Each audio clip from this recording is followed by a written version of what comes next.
Good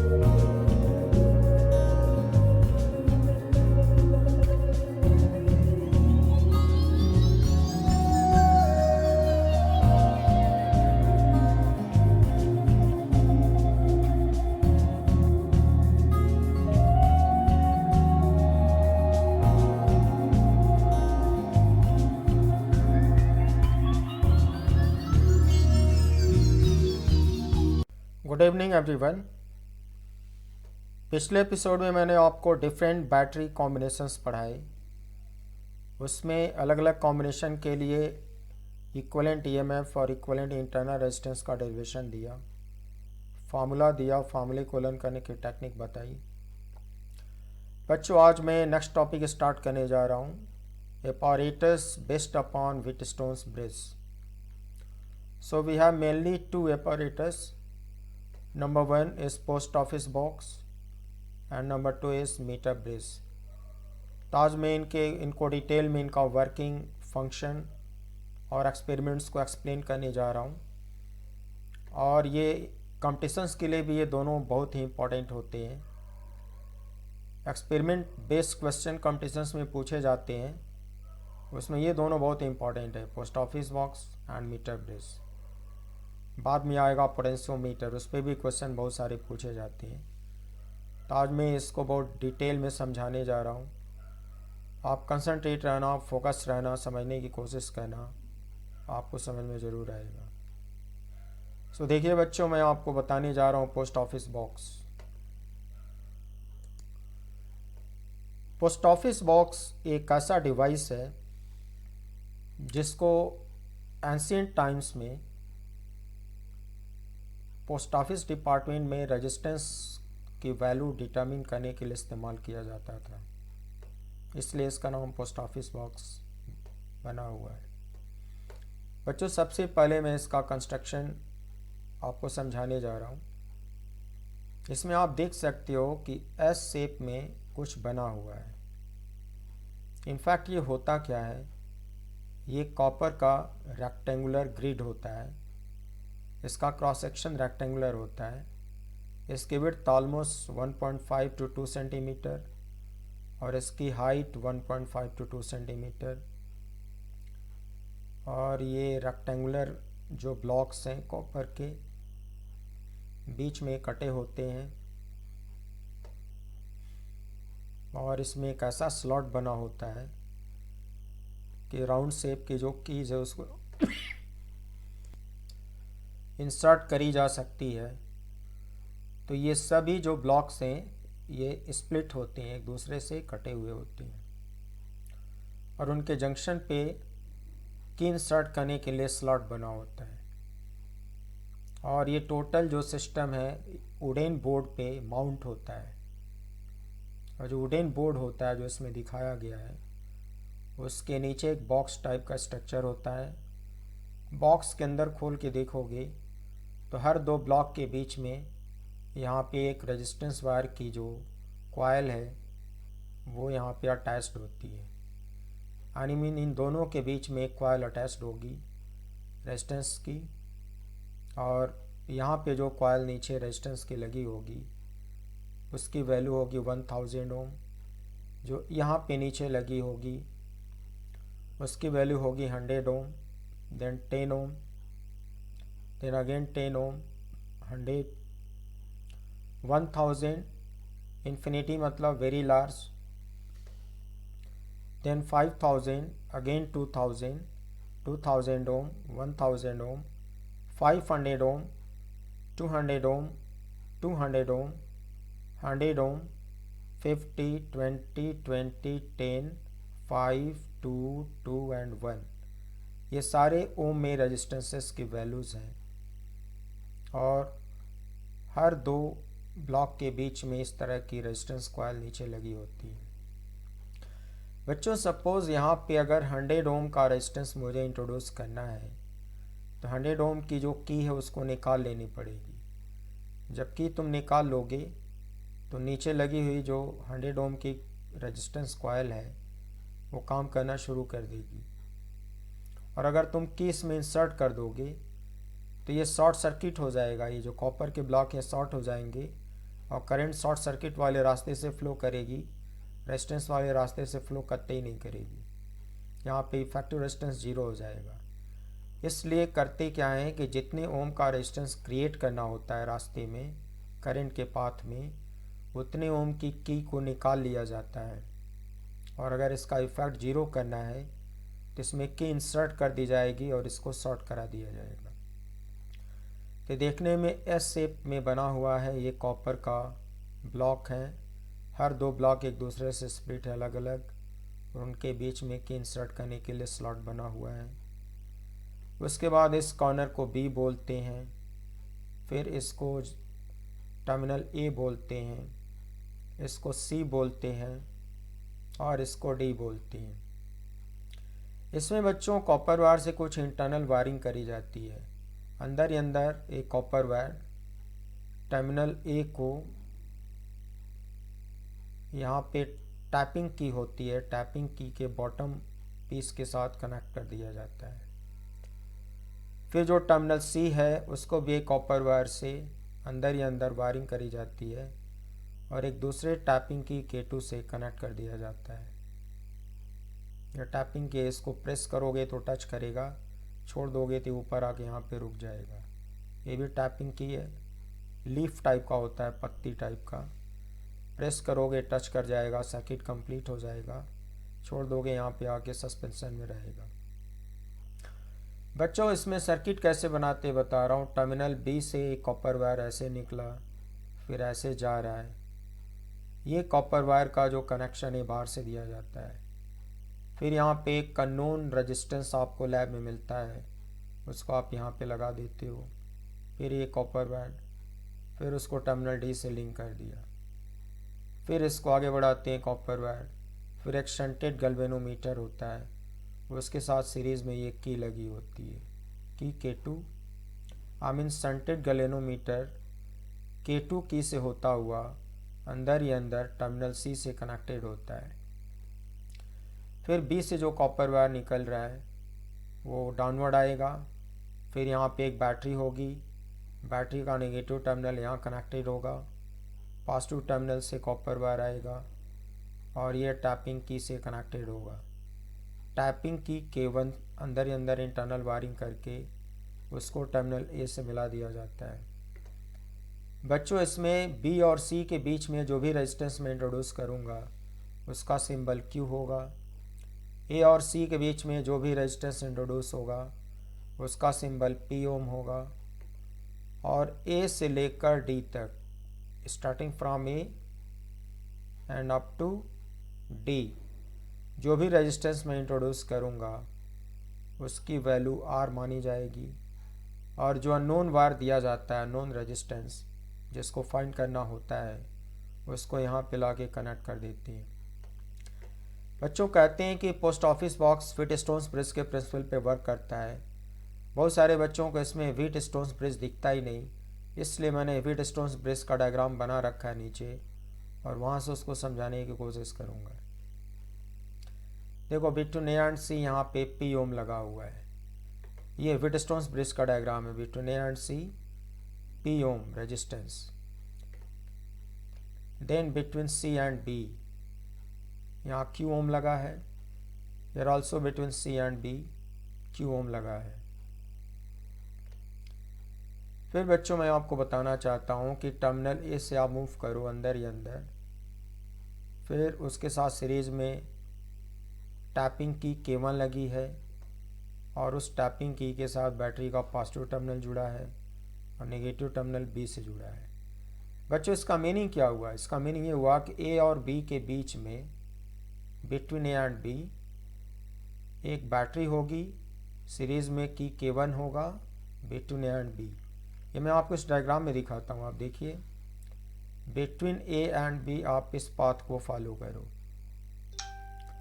तो terminal A से series में की K1 लगा है, फिर बैटरी का पॉजिटिव टर्मिनल, फिर नेगेटिव टर्मिनल को B से ले जाके कनेक्ट किया, यही आपने देखा वहाँ पे। फिर बिटवीन A एंड D क्या हो रहा है वो देखो आप।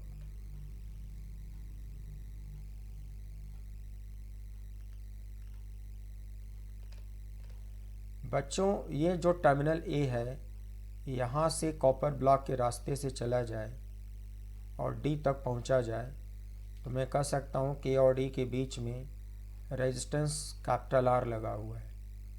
Between A and D resistance capital R लगा है। फिर between D and B resistance unknown wire S लगा हुआ है। Between D and between B कैसे लगा है, आप इस पाथ को फॉलो करो। Between B and D, so between B and D देखो रेजिस्टेंस वायर एस लगा हुआ है।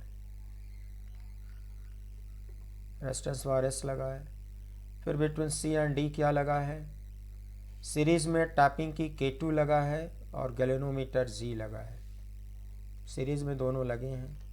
अब मैं आपको दिखा रहा हूँ between C and D. D से चलो, शंटेड गैल्वेनोमीटर, देन टैपिंग की K2 between C and D. देखो सी से चलो, सीरीज में K2, फिर सीरीज में shunted galvanometer, then we come to D. यही इस डायग्राम में दिखाया है। Between C and D we have tapping की K2 and galvanometer shunted G। तो मैंने आपको दिखा दिया कि ऊपर जो डिवाइस है उसमें जो इलेक्ट्रिकल कनेक्शन करा गया है वो डिट्टो व्हीटस्टोन्स ब्रिज की तरह करा गया है। तो व्हीटस्टोन्स ब्रिज के प्रिंसिपल को वो फॉलो करेगा। दरअसल हम लोग इस पोस्ट ऑफिस बॉक्स का करते क्या है, ये जो अननोन वायर दिया जाता है इसका रेजिस्टेंस फाइंड करते हैं, उसके बाद इसके मटेरियल का रेजिस्टिविटी रो फाइंड करते हैं लैब में। इसके मटेरियल का रेजिस्टिविटी फाइंड किया जाता है लैब में। तो मैं आपका एक्सपेरिमेंट सिखाने जा रहा हूँ कि एक्सपेरिमेंट कैसे होगा। सबसे पहले आप एक्सपेरिमेंट के स्टेप 1 पे आइए। देखिए बच्चों, आपके एक्सपेरिमेंट का ऑब्जेक्ट है determination of resistivity rho of the material of an unknown wire capital S. Is it? Step 1, introduce P equals 10 ohm and Q also equals 10 ohm. इसका मतलब जो P सेगमेंट दिखाया हूँ डायग्राम में, वहाँ से 10 ओम की जो की है उसको निकाल लो, बाकी सब को शॉर्ट करा दो।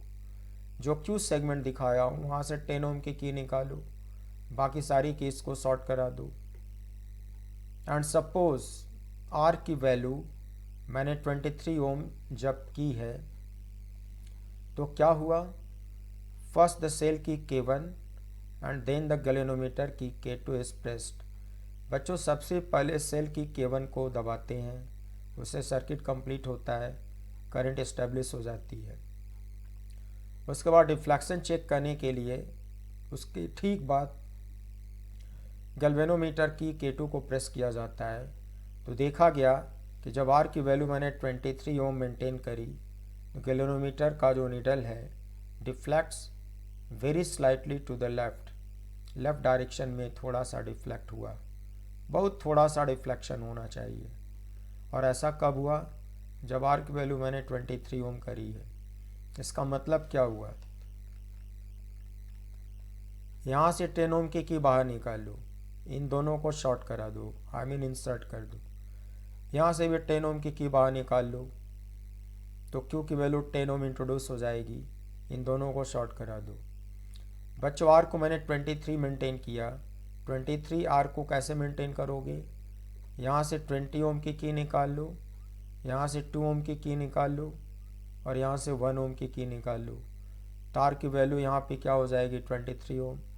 लेकिन याद रखो बाकी जितनी कीज़ है सबको शॉर्ट करा देना होगा, मतलब इंसर्ट कर देना होगा।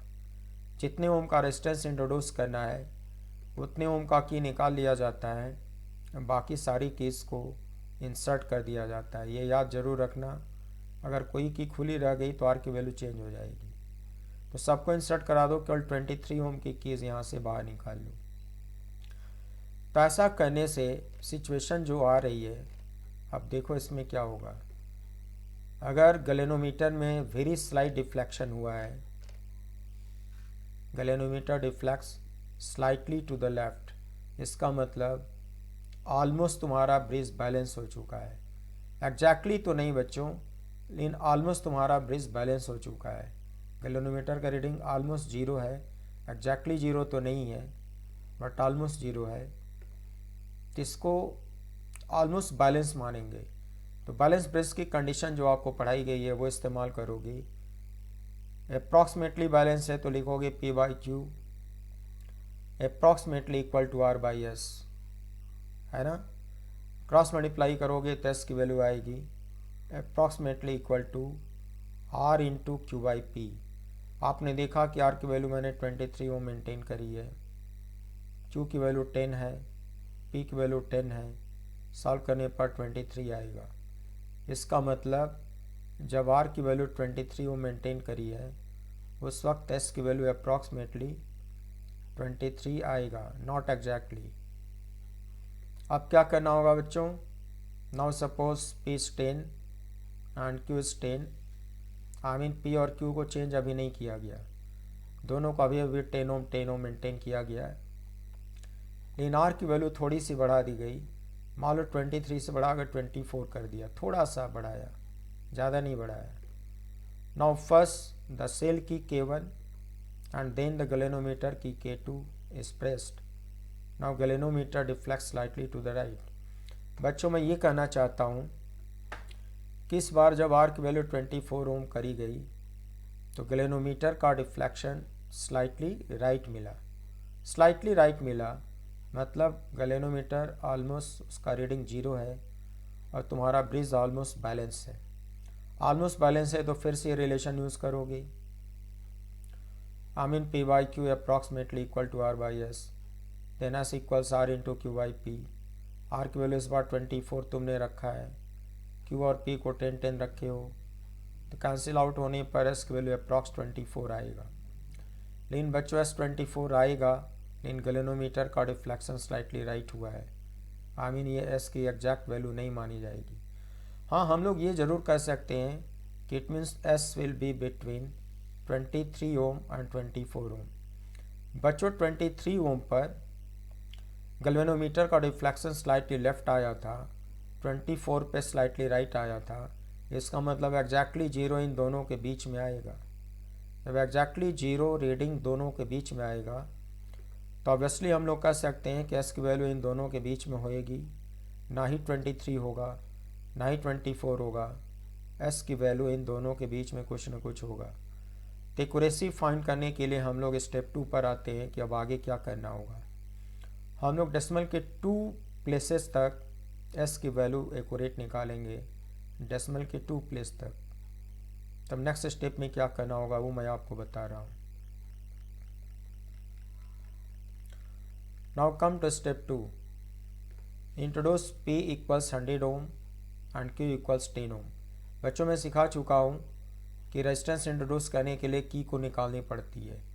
100 ओम की P वाले सेगमेंट से निकाल लो, बाकी सबको शॉर्ट करा दो, और 10 ओम की Q वाले सेगमेंट से निकालो, बाकी सबको शॉर्ट करा दो।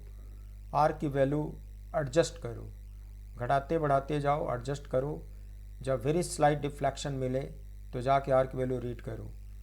तो माना कि जब R की वैल्यू मैंने 232 ओम मेंटेन किया, 232 ओम, और फिर पहले सेल की K1 दबाया, फिर गैल्वेनोमीटर की K2 दबाया, और मैंने क्या देखा, galvanometer deflects very slightly to the left. ये मैंने देखा, galvanometer deflects very slightly to the left, मतलब ब्रिज तुम्हारा ऑलमोस्ट बैलेंस है बट एग्जैक्टली बैलेंस नहीं है। अगर ऑलमोस्ट बैलेंस होगा तो रिलेशन बनेगा P by Q approximately equal to R by S, and by doing cross multiplication you have S equals R into Q by P। R की value आपने 232 maintain किया है, R को रख दो। Now Q is 10 and P is 100। तो बच्चों solve करने पर S की अप्रॉक्सीमेट वैल्यू आती है 23.2 ओम। इसको आप अप्रॉक्सीमेट बोलोगे क्योंकि गैल्वेनोमीटर का रीडिंग जीरो नहीं आया है। फिर एक्सपेरिमेंट को आगे बढ़ाता हूँ, P को 100 अभी भी मेंटेन करो, Q को 10 अभी भी मेंटेन करो, R की वैल्यू थोड़ा सा चेंज करो, थोड़ा सा ही चेंज किया जाता है, ज़्यादा नहीं। तो जब R को मैंने 234 ओम मेंटेन किया मैंने क्या देखा, पहले सेल की दबाया K1, फिर गैल्वेनोमीटर की दबाया K2, फिर मैंने क्या पाया, galvanometer deflects very slightly to the right. Galvanometer में स्लाइटली राइट डिफ्लेक्शन आया। हम लोग कह सकते हैं ब्रिज ऑलमोस्ट बैलेंस है बट नॉट एग्जैक्टली। फिर से रिलेशन यूज होगा P/Q approx equal to R/S, doing cross multiplication S equals R into Q/P। पर this time R is 234, Q is 10, P is 100।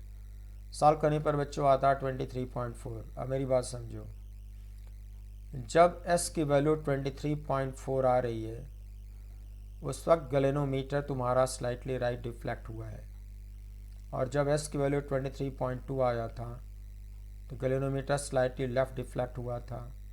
इसका मतलब ये हुआ बच्चों कि S की वैल्यू इन दोनों के बीच में आएगा। S की एक ऐसी वैल्यू इन दोनों के बीच में होगी जिसके लिए गैल्वेनोमीटर का रीडिंग 0 होगा। तो इसका रिजल्ट ये हुआ, it means S will be between 23.2 ohm and 23.4 ओम। इसका ये मीनिंग हुआ। तो हम लोगों ने स्टेप 2 में S की अप्रॉक्सीमेट वैल्यू डेसिमल के 1 प्लेस तक निकाली। अब स्टेप 3 क्या होगा बच्चों, मैं आपको ये बताना चाहता हूँ कि ये जिस तरीके से मैंने न्यूमेरिकल एग्जाम्पल लेकर समझाया है, इससे दो फायदे होंगे कि आपको एक्सपेरिमेंट भी समझ में आएगा, और जो बोर्ड या कंपटीशन में न्यूमेरिकल पूछे जाते हैं वो आप आसानी से कर ले जाओगे। आप अपनी टेक्स्ट बुक पढ़ोगे तो ये मेथड ऐसे नहीं मिलेगा, वहाँ पे केवल प्रोसेस लिखा हुआ है, उसको 100% बच्चे कैच नहीं कर पाते। तो मैंने इसको कैच आसानी से तुम कर सको, न्यूमेरिकल एग्जाम्पल ले लिया है समझाने के लिए, R की वैल्यू S की वैल्यू निकालने का मेथड ले लिया है। इससे तुमको पूरी बात समझ में आ जाएगी, न्यूमेरिकल भी सॉल्व हो जाएगा और मेथड भी समझ में आ जाएगा। टेक्स्ट बुक में ये मेथड तुम्हें बिल्कुल नहीं मिलेगा। स्टेप 3 में देखो क्या करता हूँ, introduce P equals 1000 Om and Q equals 10 ओम। मैं इसको इस बार 1000 कर दो, Q को 10 ही रखो। P सेगमेंट से 1000 ओम की की निकाल लो, Q सेगमेंट से 10 ओम की निकाल लो। R की वैल्यू बढ़ाना शुरू करो, बढ़ाते बढ़ाते सपोज 2321 ओम मैंने किया। फिर पहले सेल की K1 को प्रेस किया, फिर गैल्वेनोमीटर की K2 को प्रेस किया। फिर मैंने क्या देखा कि galvanometer deflects very slightly to the left. तो ये ऑलमोस्ट बैलेंस ब्रिज माना जाएगा। ऑलमोस्ट बैलेंस ब्रिज में कंडीशन इस्तेमाल होगी P/Q approx equal to R/S। Now doing cross multiplication S equals R into Q/P, then put the value of R, then Q and P to get to 23.21 ohm. Decimal के 2 place तक मैंने S की approximate value निकाली। फिर बच्चों क्या करो, P को मेंटेन रखो 1000 ओम, Q को अभी भी 10 ओम रखो, R की वैल्यू थोड़ा सा बढ़ा दो। सपोज मैंने स्लाइट इंक्रीज किया, इस बार 2324 ओम मैंने बनाया इसको R को। फिर मैं सेल की K1 को पहले प्रेस किया, फिर गैल्वेनोमीटर की K2 को प्रेस किया। तो मैंने क्या देखा, galvanometer deflects very slightly to the right.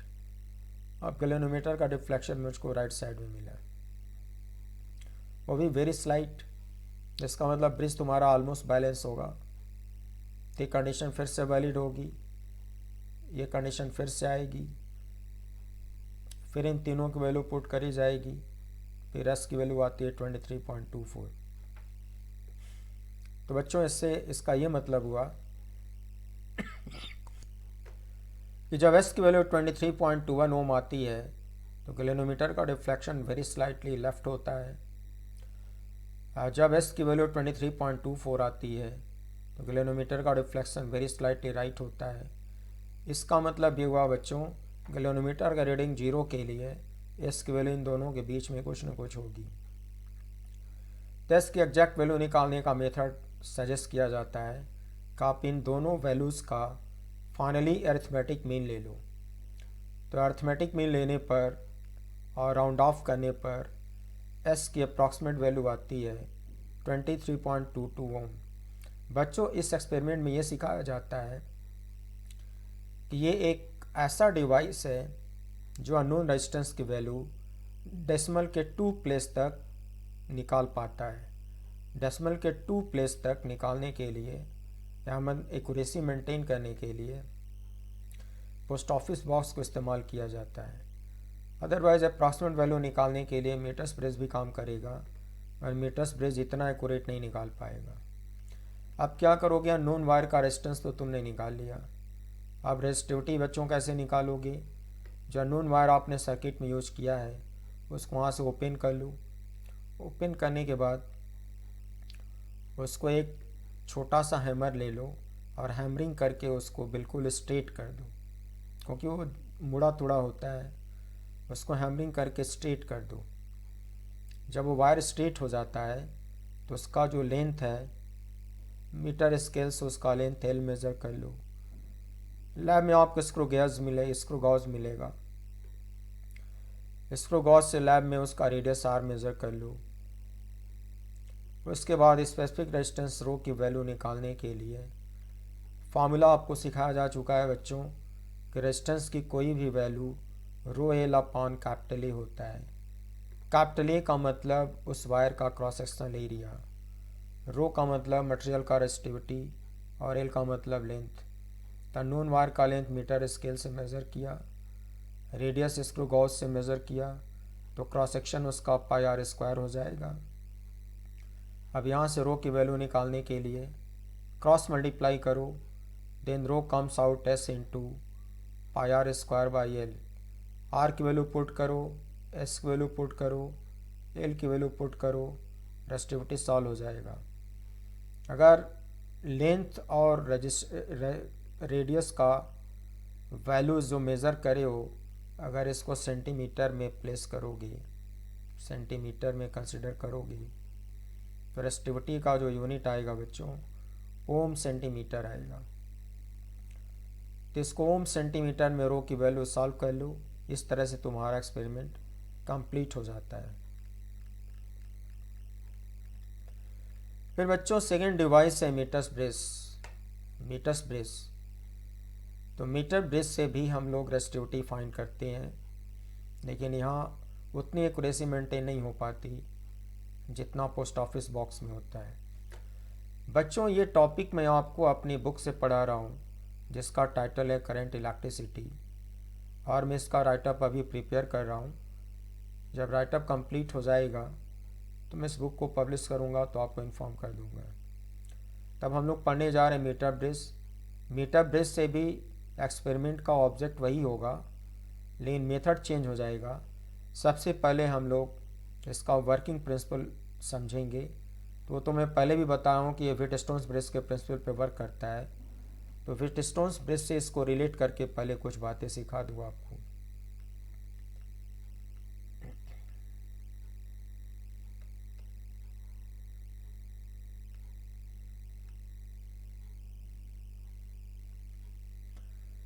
प्यारे बच्चों, एक वुडन बोर्ड होता है जो कि मैंने यहाँ पे डार्क कलर से दिखाया है।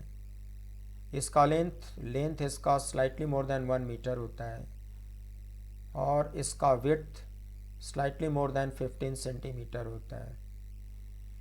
और ये जो मैंने दिखाया ऑरेंज कलर से, ये कॉपर की स्ट्रिप होती है। कॉपर की स्ट्रिप इसलिए ली जाती है कि इसका क्रॉस सेक्शनल एरिया लार्ज हो जाएगा, तो जब करंट इसमें फ्लो करेगी तो ये बहुत लिटिल रेजिस्टेंस ऑफर करेगा, यानी कि ऑलमोस्ट ये कंडक्टिंग है। रेजिस्टेंस इसका ऑलमोस्ट जीरो हो जाएगा, not exactly zero, but cross section large होने से रेजिस्टेंस इसका काफ़ी कम होगा, इसलिए कॉपर स्ट्रिप इस्तेमाल करी जाती है। तो लेफ़्ट साइड में एल शेप की कॉपर स्ट्रिप है, राइट साइड में एल शेप की सिमिलर कॉपर स्ट्रिप है, सेंटर में बिल्कुल स्ट्रेट कॉपर स्ट्रिप है। बच्चों ए और बी के बीच में एक रेजिस्टेंस वायर यहाँ पे फिटेड है। ये रेजिस्टेंस वायर का जो लेंथ होता है, I mean A to B जो डिस्टेंस होता है, एग्जैक्टली 100 सेंटीमीटर होता है, एग्जैक्टली 100 सेंटीमीटर। और ये रेजिस्टेंस वायर एलॉय का बना होता है, मेड ऑफ कॉन्स्टेंटन और मैंगनीन। कॉन्स्टेंटन और मैंगनीन। बच्चों ये बोर्ड एग्जाम का एक इम्पॉर्टेंट क्वेश्चन है या प्रैक्टिकल के वक्त वाइवा बच्चों से पूछा जाता है कि कांस्टेंटेंट के कंपोनेंट मेटल्स क्या है। Copper plus tungsten, copper plus tungsten को कांस्टेंटेंट बोलते हैं। Manganin, manganese plus tin, manganese plus tin, short में मैंगनीन एलॉय होता है।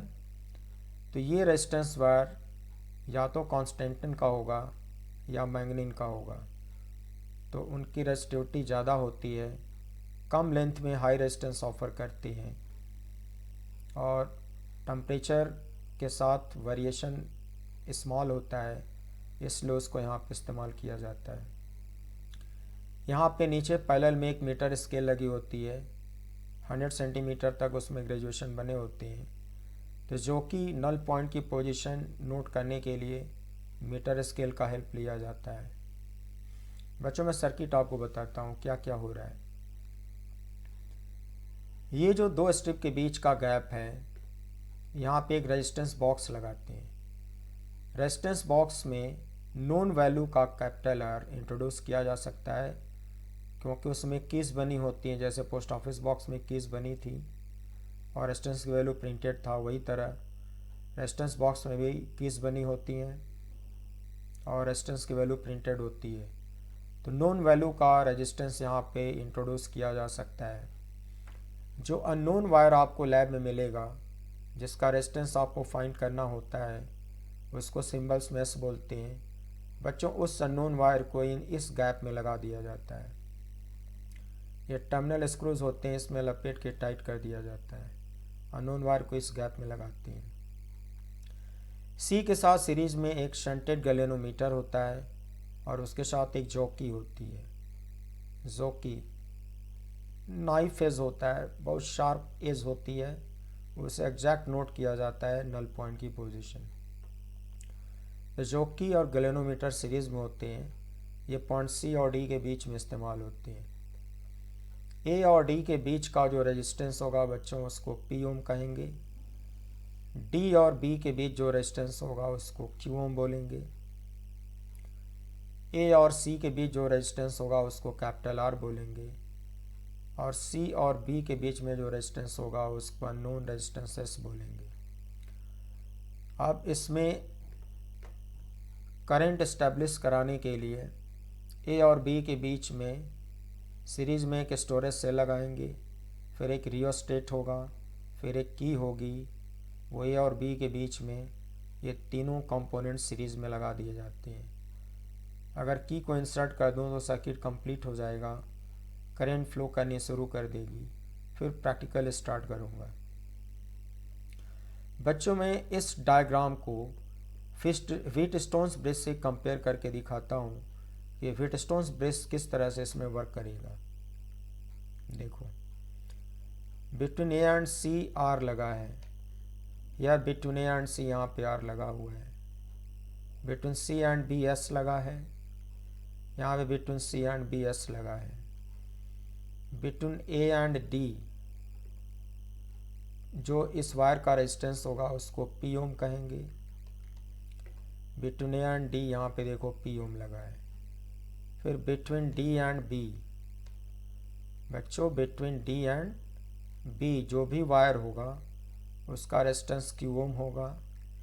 बिटवीन डी एंड बी यहाँ पे रेजिस्टेंस क्यू ओम होगा। फिर between C and D galvanometer होगा, जोकी होगी। तो बिटवीन सी एंड डी यहाँ पे गैल्वेनोमीटर सीरीज में दिखाया हूँ और इस पॉइंट को जोकी टचिंग पॉइंट माना जाएगा। फिर बच्चों बिटवीन ए एंड बी बाहर से तीन चीज़ें सीरीज में लगी हैं, तो वो यहाँ भी लगेगा। देखो कैसे लगेगा। Between A and B storage cell, rheostat and a key, all these three components are connected in series between A and B। तो जो डिवाइस है वो डिट्टो व्हीटस्टोन्स ब्रिज के प्रिंसिपल पे वर्क करती है, वो कनेक्शन से मैंने समझाने की कोशिश किया। अब लैब में हम लोग क्या करेंगे, कैसे एक्सपेरिमेंट करेंगे, वो मैं आपको सिखा रहा हूँ। बच्चों इस रेजिस्टेंस वायर का लेंथ एग्जैक्टली 100 सेंटीमीटर होता है। अगर नल पॉइंट मुझे डी पे मिलता है तो ए से लेकर डी तक का जो डिस्टेंस होगा वो नीचे पैरेलल में मीटर स्केल होती है, उस पर रीड कर लेंगे, सेंटीमीटर में रीड कर लेंगे एलसीएम। तो डी और बी के बीच में जो बचा हुआ वायर का लेंथ होगा वो 100 माइनस एलसीएम आएगा, वो लिखा हुआ है यहाँ पे। अब मैं एक्सपेरिमेंट स्टार्ट करने जा रहा हूँ, देखो कैसे होगा।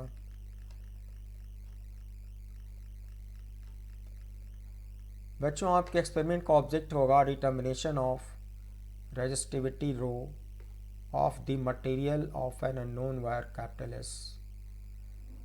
यहाँ भी ऑब्जेक्ट वही है जो पोस्ट ऑफिस बॉक्स में था। तब प्रैक्टिकल कैसे करते हैं वो प्रोसेस मैं आपको बता रहा हूँ।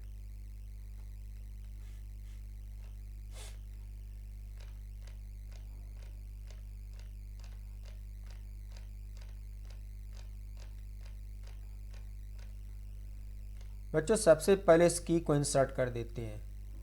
इसको इंसर्ट करने से ये सर्किट कंप्लीट हो जाएगा और इस पूरे सर्किट में करंट फ्लो करनी शुरू कर देगी।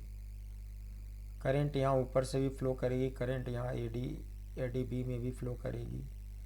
उसके बाद क्या करेंगे बच्चों, ये जो तुम्हारा जोकी है जो डी पे दिखाया हूँ, जोकी को सबसे पहले टर्मिनल ए के पास टच कराएंगे। जब टर्मिनल ए के पास टच कराएंगे तो गैल्वेनोमीटर का डिफ्लेक्शन लेफ्ट साइड में दिखना चाहिए। अब जब जोकी को यहाँ से उठा के टर्मिनल बी के पास टच कराएंगे तो गैल्वेनोमीटर का डिफ्लेक्शन राइट साइड में दिखना चाहिए। बच्चों जब इसका रीडिंग 0 होता है तो इसकी निडल बिल्कुल बीचों बीच होती है। तो बी पे रखने पर राइट डिफ्लेक्शन, ए पे टच कराने पर लेफ्ट डिफ्लेक्शन। अगर ऐसा हुआ तो कनेक्शन बिल्कुल कंप्लीट है और करेक्ट है। लेकिन अगर इसमें अपोजिट डिफ्लेक्शन नहीं मिला तो आपका कनेक्शन या तो रॉन्ग है या कहीं कहीं लूज़ है, तो आप उसको रीचेक करो। तो मैंने सपोज कर लिया कि मेरा कनेक्शन सही है, ए और बी पे टच कराने पर मुझको अपोजिट डिफ्लेक्शन मिलता है, तो मेरा कनेक्शन बिल्कुल सही है। अब मैं जोकी को यहाँ से उठाकर, घसीटते नहीं है बच्चों, इंस्ट्रक्शन दिया जाता है लैब में कि जोकी को इस वायर पे रब करते हुए मूव न कराओ, घसीटते हुए मत ले जाओ। उससे क्या परेशानी आएगी कि कंटिन्यूसली जब आप जोकी लंबे टाइम तक टच करा के घसीटोगे तो इसमें हीटिंग इफेक्ट की वजह से बहुत ज़्यादा एनर्जी में लॉस होगा और आपका स्टोरेज सेल बहुत तेज़ी से डिस्चार्ज हो जाएगा। आपका एक्सपेरिमेंट कंप्लीट होने से पहले ये सेल डिस्चार्ज हो जाएगा, आप एक्सपेरिमेंट पूरा नहीं कर पाओगे। इसलिए आप जोकी को घसीटो मत, उठा उठा के आगे ले जाओ, स्लाइटली मूव कराओ, धीरे धीरे उठा उठा के आगे ले जाओ। तो सपोज जब मैंने जोकी को पॉइंट डी पे रखा तो मुझको गैल्वेनोमीटर का रीडिंग 0 मिल गया, एग्जैक्टली 0 मिल गया। इसका मतलब कि सी से डी तक कोई करंट इसमें फ्लो नहीं करेगी। गैल्वेनोमीटर का डिफ्लेक्शन 0 मिलने का मतलब सी से डी तक इसमें कोई करंट फ्लो नहीं करेगी। इसका मतलब सी का पोटेंशियल और डी का पोटेंशियल इक्वल होगा। तो जब सी और डी इक्वल पोटेंशियल पे होते हैं तो कहते हैं कि जो ब्रिज है वो बैलेंस हो जाता है। और जब ब्रिज बैलेंस हो जाता है तो थ्योरी पढ़े हो P/Q becomes equal to R/S, ऐसे आप पढ़े हो। तो व्हीटस्टोन्स ब्रिज का प्रिंसिपल अप्लाई कर लोगे।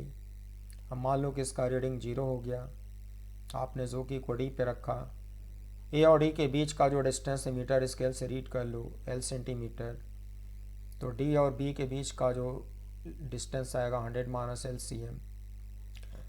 बच्चों आप ये पढ़ चुके हो कि for the given wire resistance becomes directly proportional to length. I mean A से लेकर डी तक का जो रेजिस्टेंस होगा, अगर वो P होगा तो L के प्रोपोर्शनल होगा।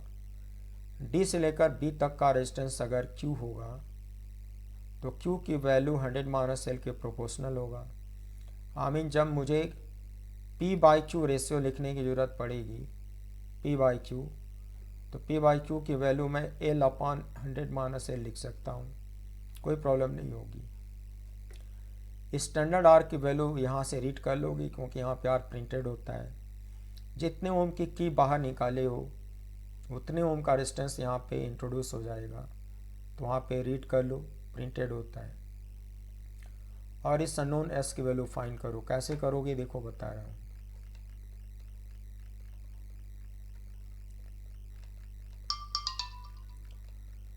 बच्चों मैंने नल पॉइंट फाइंड कर लिया, नल पॉइंट डी पे फाइंड कर लिया, ए डी को एल मेज़र कर लिया, डी भी 100 माइनस एल हो जाएगा। उसके बाद फिटस्टोन्स ब्रेस का प्रिंसिपल यूज़ करूँगा, P by Q becomes equal to R by S, then doing cross multiplication S equals R into Q by P, then S equals R into, अभी अभी बताया हूँ बच्चों कि रेजिस्टेंस लेंथ के डायरेक्टली प्रोपोर्शनल होता है। तो Q by P का रेशियो जो आएगा डायग्राम से वो 100 माइनस एल अपान एल के बराबर आएगा। एल की रीडिंग हम लोग ले चुके हैं मीटर स्केल पर, आर की वैल्यू रेजिस्टेंस बॉक्स से नोट कर चुके हैं, और एल और आर की वैल्यू यूज करने पर एस की वैल्यू सॉल्व हो जाएगी। Is it? जब एस की वैल्यू सॉल्व हो जाएगी तो रेजिस्टिविटी भी निकल आएगा। एक चीज़ और बतानी है बच्चों, कभी कभी किसी क्वेश्चन में इनकरेक्शन गिवन होता है। If the end corrections L A and L B are given in the question, then Q by P ratio becomes equal to 100 minus L plus L B upon L plus L A. फिर ऊपर वाली line में Q by P की जगह पे ये पूरी quantity put करोगे तो इसकी वैल्यू आ जाएगी। बच्चों इन करेक्शन क्यों दिया रहता है कभी कभी, इसका फिजिकल मीनिंग क्या हुआ ये मैं आपको समझा देता हूँ, क्योंकि इसकी वैल्यू आपको टेक्स्ट बुक में इसके बारे में कुछ भी नहीं बताया जाता है। हम लोग मैं जो किताबें लिख रहा हूँ, जो मेरा अप्रोच है पढ़ाने का, वो कंपटीशन का अप्रोच है बच्चों। तो जो कंपटीशन्स का अप्रोच होता है उससे रिलेटेड अगर कोई नई चीज़ होती है तो मैं अपनी बुक में राइट कर देता हूँ, क्योंकि ये सब आपको टेक्स्ट बुक में कतई नहीं मिलेगा। मैं आपको इन करेक्शन का मीनिंग समझा रहा हूँ।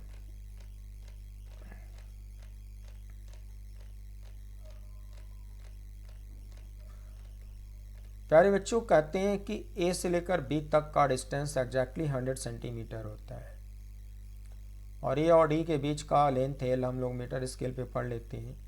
तो कहते हैं कि P proportional to L. Practically क्या होता है बच्चों कि ये जो रेजिस्टेंस वायर है, यहाँ पे एक स्क्रू लगा होता है, उस पर लपेटा जाता है, रैप किया जाता है। वायर को रैप करके स्क्रू को टाइट कर दिया जाता है। जो बच्चों जो वायर को रैप करते हैं तो कहा जाता है कि जो रैप पोर्शन होता है करंट उसमें भी बहती है।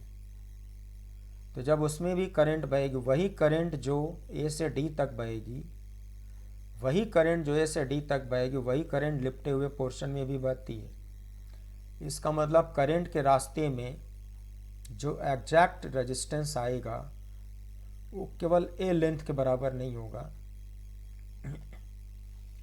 माना कि यहाँ पे जो लिपटा हुआ लेंथ है वो एल ए है, तो टोटल करंट के रास्ते में जो रेजिस्टेंस पी ओम होगा तो उसका करस्पॉन्डिंग लेंथ यहाँ पे लिपटा हुआ length L A plus L माना जाएगा। तो एग्जैक्ट जो ए से डी तक का इफेक्टिव लेंथ होगा, इफेक्टिव लेंथ वो एल ए प्लस एल के बराबर होगा। तो जो रेजिस्टेंस पी ओम लिखा हुआ है वो डायरेक्टली प्रोपोर्शनल होगा एल ए प्लस एल।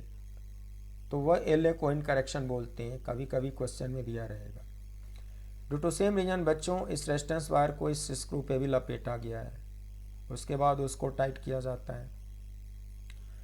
तो लिपटे हुए पोर्शन में भी वही करंट बहेगी जो डीबी पोर्शन में बहेगी। तो जो डीबी पोर्शन में करंट बहेगी वो कुछ लिपटे हुए पोर्शन में भी बहेगी। तो ये जो रेजिस्टेंस Q होगा वो सिर्फ 100 माइनस एल लेंथ का नहीं होगा, लिपटा हुआ लेंथ एल बी मान लो, एल बी को 100 माइनस एल में सम कर दो तो Q की वैल्यू मानी जाएगी directly proportional to 100 minus L plus L B. ये इन करेक्शन का मीनिंग हुआ बच्चों। तो अगर क्वेश्चन में गिवन है तो उसे काउंट करोगे, नहीं गिवन है तो जीरो मान लोगे। तो इस प्रकार से मैंने मीटर ब्रेस को यूज करना सिखाया और अननोन वायर की रेजिस्टेंस एस निकालना आपको सिखा दिया। जब इस फार्मूले से आप एस फाइंड कर लेते हो तो रेजिस्टिविटी के लिए क्या करते हो, वही पुराना formula, resistance S equals rho L upon A का मतलब क्रॉस सेक्शनल एरिया।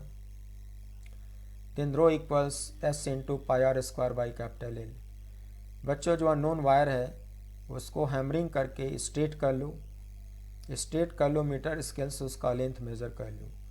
ये अननोन वायर एस का लेंथ है, उस अननोन वायर का डिस्टेंस स्क्रू गॉस से मेज़र कर लो, रेडियस मेज़र कर लो स्क्रू गॉस से, फिर आर की वैल्यू, एल की वैल्यू, एस की वैल्यू लाकर पुट कर दो। इसको सॉल्व कर लो, मटेरियल का रेसिस्टिविटी मिल जाएगा। Is it? तो बच्चों आज टाइम ज़्यादा हो रहा है इसलिए इस एपिसोड को मैं यहीं पे कंप्लीट करता हूँ। और मैंने आज आपको पोस्ट ऑफिस बॉक्स को डिटेल में समझाया, उसको लैब में कैसे यूज करते हैं, उस पर न्यूमेरिकल कैसे बनाते हैं, पूरा डिटेल में मैंने आपको समझाने की कोशिश किया। होप आपको समझ में आया भी होगा। फिर मैंने मीटर ब्रिज आपको बताया, उसको डिस्क्राइब किया, कैसे एक्सपेरिमेंट करते हैं, कैसे उसका प्रिंसिपल होता है, वो मैंने पूरा अच्छे से समझाया। और मुझे उम्मीद है कि आपको ठीक से समझ में आया भी होगा। तो आज इस टॉपिक को मैं यहीं पे कंप्लीट करता हूँ। फिर इसके आगे अभी बहुत कुछ पढ़ाना बाकी है, जैसे कि रियोस्टेट है, ये करंट कंट्रोलर डिवाइस के तौर पे कैसे यूज करते हैं, सर्किट्स में कैसे इस्तेमाल करते हैं, और इसमें बहुत सारे कॉन्सेप्ट बचे हुए हैं जो अगले एपिसोड में मैं कवर करूँगा। तो प्यारे बच्चों, इतनी देर तक पेशेंस के साथ मेरे साथ बने रहने के लिए thank you very much and wish you good night and see you again